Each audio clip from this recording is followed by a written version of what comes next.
بسم اللہ الرحمن الرحیم۔ السلام علیکم۔ اگر آپ میرے چینل پہ نئے ہیں تو میرے چینل کو لائک، سبسکرائب، بیل آئیکن کو ضرور پریس کیجیے گا تاکہ میری ہر نئی آنے والی ویڈیو کا نوٹیفیکیشن آپ کو مل جائے۔ آج ہم کلمہ طیبہ کی فضیلت کے بارے میں جانیں گے۔ جیسے کہ آپ جانتے ہیں کہ الحمدللہ اللہ پاک کا کرم ہے کہ اس نے ہمیں مسلمان گھرانے میں پیدا کیا، ہمیں اپنے پیارے نبی کریم صلی اللہ علیہ وآلہ وسلم کا امتی ہونے پر بھی فخر ہے، لیکن ہم لوگ اپنی زندگی میں بہت مصروف ہو گئے ہیں۔ اللہ پاک کے لیے وقت بھی بہت کم ہی نکال پاتے ہیں۔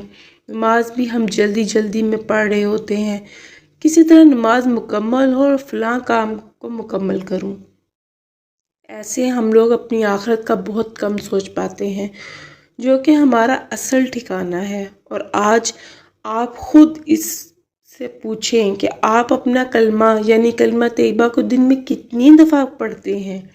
خود سے سوال بھی کریں، اور اگر نہیں پڑھتے تو آج سے پڑھنا شروع کر دیں، زیادہ سے زیادہ۔ حضرت جابر رضی اللہ عنہ سے روایت ہے کہ رسول صلی اللہ علیہ وسلم نے فرمایا کہ بہترین ذکر لا الہ الا اللہ ہے۔ حضرت ابو ہریرہ رضی اللہ عنہ سے روایت میں ہے کہ آپ صلی اللہ علیہ وسلم نے فرمایا اپنے ایمان کو تازہ کرتے رہا کرو۔ صحابہ رضی اللہ عنہ نے پوچھا کہ ہم لوگ ایمان کو کس طرح تازہ کریں؟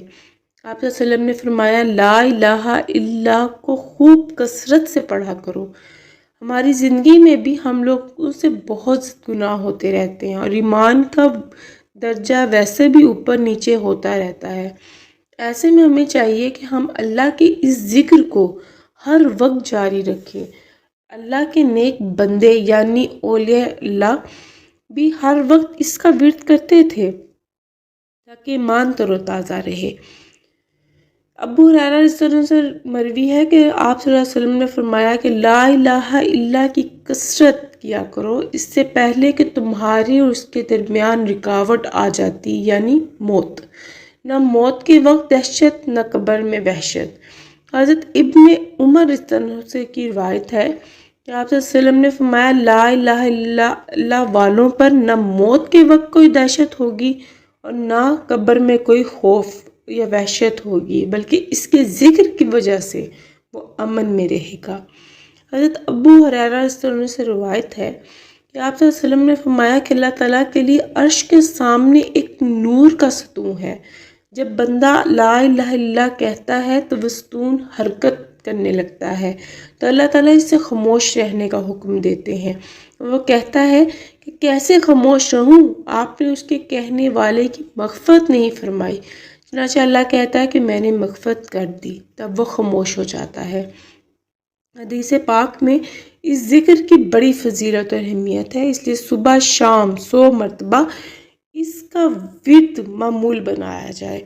بہتر یہ ہے کہ فجر اور مغرب کی نماز کے بعد اس کو پڑھنے کا معمول بنایا جائے، ورنہ عام زندگی میں اٹھتے بیٹھتے چلتے پھرتے کام کرتے جب بھی آپ کو یاد آئے، جب بھی دھیان جائے لا الہ الا اللہ محمد رسول اللہ پڑھتے رہا کریں، کثرت سے پڑھیں۔